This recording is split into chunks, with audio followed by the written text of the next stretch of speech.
Welcome to Crazy Compliance Criteria and Conundrums, hosted by Veronica Cornejo and Dulce Carrillo, Partner Program Coordinators here at the Community Food Bank. Section 1. What is compliance and why is it important? Compliance is the process of making sure that all laws, regulations, requirements, and ethical practices of a program or activity are being followed. Compliance is an ongoing collaborative process between PCI and partner agencies that helps us prevent, detect, and correct violations that may harm program participants. Types of compliance. As a Feeding America member food bank and contractor for the Arizona Department of Economic Security and the Arizona Department of Education, we track two different types of compliance. The first, program compliance, which relates to criteria for hunger relief programs, requirements, and records, and second, food safety compliance, relating to county standards for food storage and distribution. Compliance and hunger relief programs. USDA commodity programs include the Emergency Food Assistance Program, known as TFAP, Congregate Meals, TFAP meal sites, Commodity Senior Food Program, known as CSFP, Child and Adult Care Food Program, known as CACFP, and our non-commodity programs here at the Community Food Bank include Bread and Produce, Grocery Rescue, Agency Market, and School Pantry. This presentation will focus on compliance procedures specifically for TFAP and CSFP commodity programs. Section 2. Types of compliance.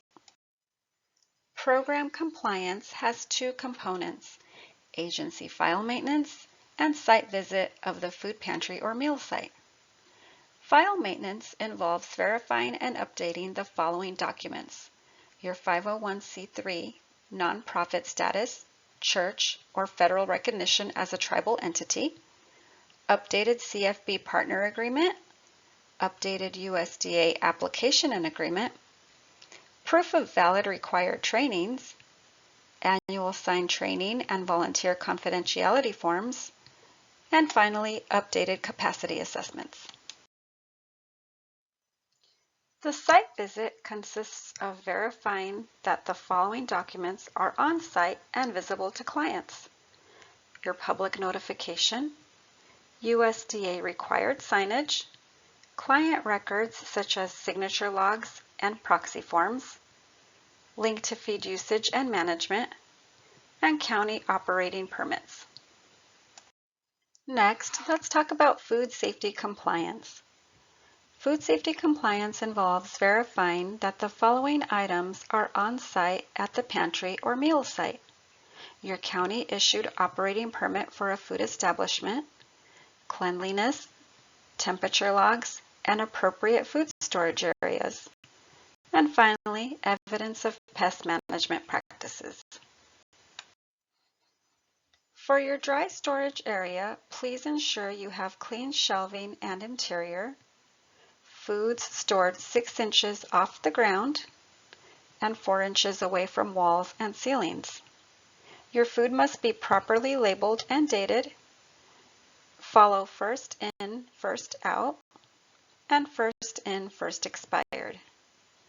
Foods should be stored away from chemicals, cleaning, or hygiene items. Room temperatures should be controlled at 80 degrees or below. What we look for in cold storage areas: a clean interior, frost-free, used by dates written on packaging, tightly sealed doors, daily temperature logs. They should be completed upon open and close of your agency, thermometers inside all units.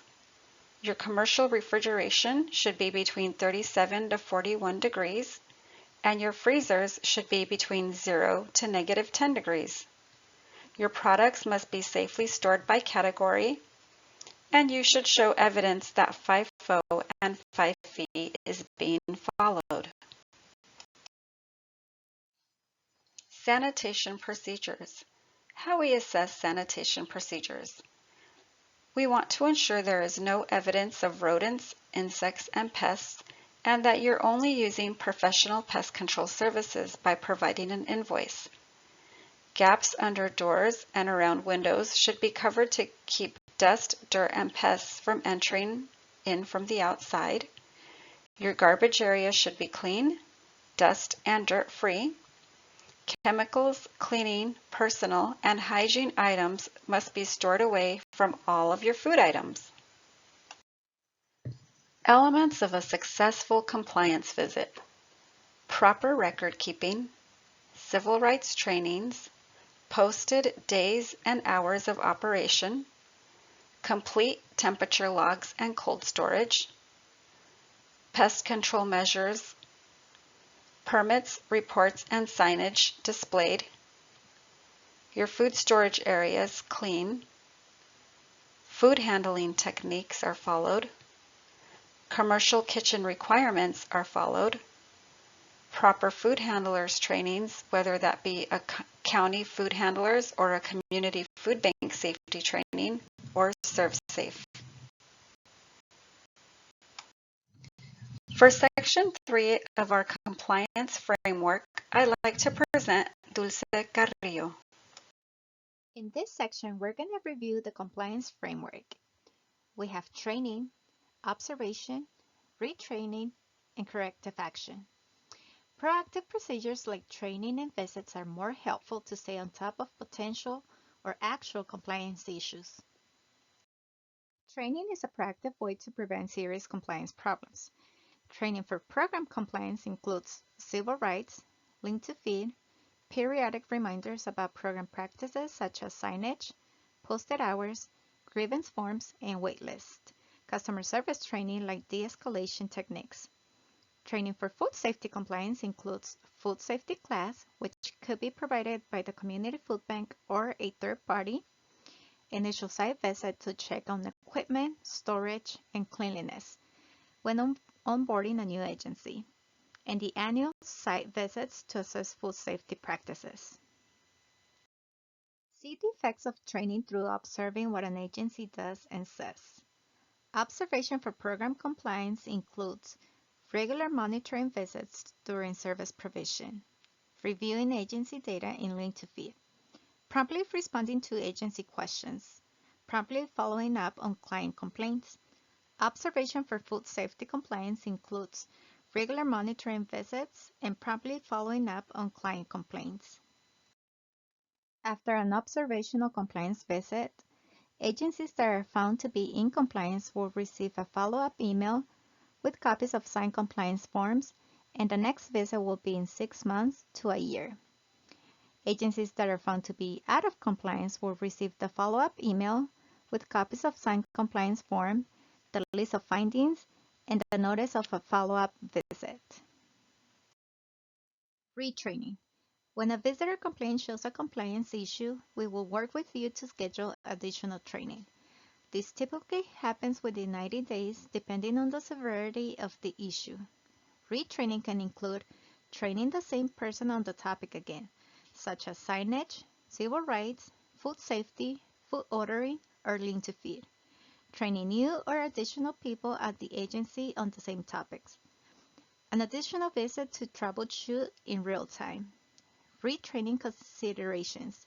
We approach this as coaching and escalate to mandatory as needed.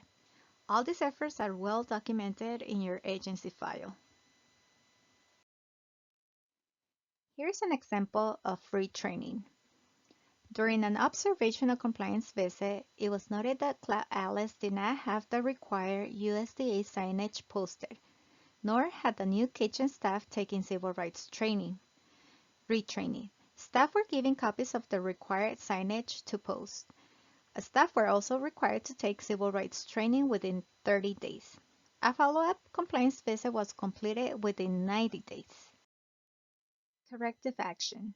A formal plan of correcting compliance issues is used when issues are repeated, severe, or met with resistance. A corrective action plan is written by food bank staff, shared with the agency, and signed by both parties. It clearly describes the key issues, what actions must be taken, and date by which actions must be complete. States that the consequences of failure to complete required actions could be discontinuance from USDA and other food programs. Results are documented and saved in agency file. Here's an example of corrective action. Unicorn Palace Food Pantry had a history of complaints arising from issues relating to improper food safety procedures and customer service complaints. Agency staff also exhibited excessive rudeness behaviors towards PCI program staff. After repeated training attempts, the agency was placed on a corrective action plan and participation in all community food bank food programs was suspended. This is a visual example of the corrective action plan. It lists the goals and the action plan items, which includes the objectives, activities, person responsible, date, and status. We hope you enjoyed this presentation. Please reach out to one of us with any questions. Veronica Cornejo, Partner Program Coordinator 1 for TFEP, Dulce Carrillo, Partner Program Coordinator 2 for CSFP, and Sheila Rivas, Client Services and Administrative Assistant for TFAP and CSFP. Thank you.